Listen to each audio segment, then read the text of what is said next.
Surat pengunduran diri Komisaris Utama Indofarma, Laksono Trisnantoro pada 8 Januari 2024 menyebut, Komisaris sudah meminta dilakukan audit khusus sejak Desember tahun 2021, namun tidak pernah digubris, hingga akhirnya muncul temuan BPK di tahun 2023.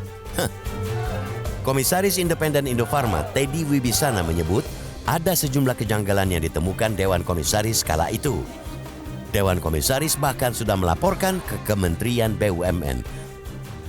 Itu pertama tadi penjualan yang begitu spektakuler di akhir tahun 350 miliar. Kedua adalah pengadaan masker. Nah, kita menulis surat ke pemegang saham. Menulis surat minta audit khusus. Karena ada beberapa lagi nih kejanggalan, terutama terkait dengan pengadaan alat-alat kesehatan yang saya dengar ritur dan lain sebagainya. Seperti banyak hal, ambulan pintar, isolation transport dan segala macam tuh, gitu ya kita minta tuh. Nah, nggak diindahkan kita tulis surat lagi, sehingga direspon dengan bagus, betul ya, kalau menurut penilaian saya sama Kementerian BUMN, yaitu pemegang saham seri A kan. Saya dipanggil sama Pak Halaman Suri, Pak Wamen saat itu, dan Direktur Utama Holding. Kita bertiga rapat di rumah dinasnya di Patra. Rumah dinas Wamen. Itu jelas kok pesannya Pak Wamen kepada Direktur Holding, you harus tegas. Periksa, karena temuan ini udah cukup. Namun kini, nasi toh sudah menjadi bubur. Buah tata kelola yang serampangan sudah dirasakan oleh karyawan Indofarma. Di hadapan kewajiban membayar utang yang menggunung dan perusahaan yang terus merugi, ujung-ujungnya berharap suntikan modal penyelamatan. Saya pengen berharap gini loh, ada statement yang positif dari pemerintah atau pemangku kepentingan bahwa ya kita akan selamatkan Indofarma, tapi Indofarma harus efisien dan menyelesaikan PKPU. Nah, orang-orang yang menuntut atau mau berusaha mempilotkan dia daripada dia berperkara belum tentu uang dia balik, ya kan? Lebih baik ya udah dia negosiasi kan, kembali cabut PKPU. Indofarma dengan 800 miliaran yang paling tinggi 1 triliun kita bisa selesai, bahkan termasuk secara proporsi membayar sebagian utang-utang mereka. Jadi kan PKPU gugur, kita lanjutin bisnis, tapi udah ada langkah efisiensi. Kasus hukum yang maling-maling itu udah diproses, karyawan udah makin slim, organisasi resizing yang lebih normal, ya kan, sehingga kita bisa bersaing.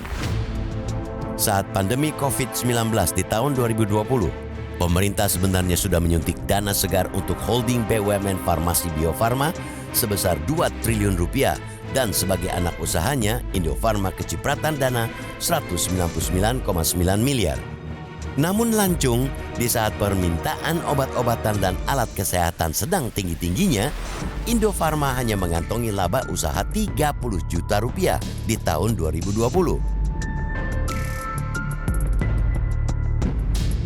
Beban keuangan terus membesar, membuat Indofarma makin terseok-seok.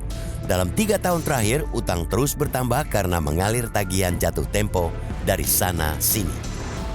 Tahun 2022, nilai utang Indofarma mencapai 1,48 triliun rupiah. 1 tahun berikutnya naik menjadi 1,56 triliun karena jatuh tempo utang usaha. Persoalannya tidak cuma di belit utang menggunung, keuangan Indofarma juga terus merugi.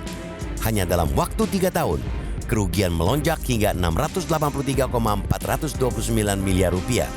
Nilai kerugian tahun 2023 naik hampir 20 kali lipat dibanding tahun 2021. Dan tahun ini sepanjang Januari hingga Mei 2024, Indofarma bahkan menghadapi 5 gugatan penundaan kewajiban pembayaran utang atau PKPU dari para krediturnya. Pengamat BUMN Universitas Indonesia Toto Pranoto mengibaratkan Indofarma bak tikus mati di lumbung padi. Keuangan perusahaan bangkrut gara-gara tata kelola dan pengawasan yang buruk.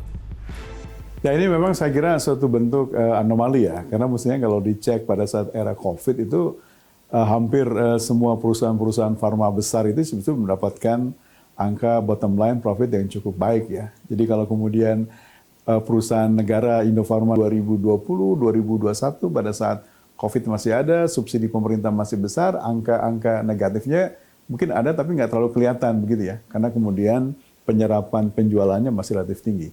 Tapi pada saat kemudian periodenya sudah reda, COVID-nya sudah mulai hilang, kelihatan bahwa kemudian struktur cost mereka itu menjadi sangat tidak kompetitif gitu ya.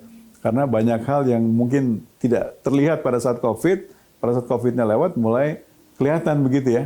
Sehingga dalam konteks ini menurut saya memang ada beberapa hal yang kita anggap tidak cukup efisien ya.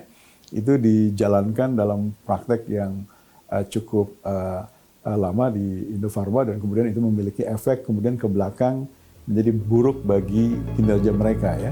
Jelajahi cara baru mendapatkan informasi. Download Metro TV Extend sekarang.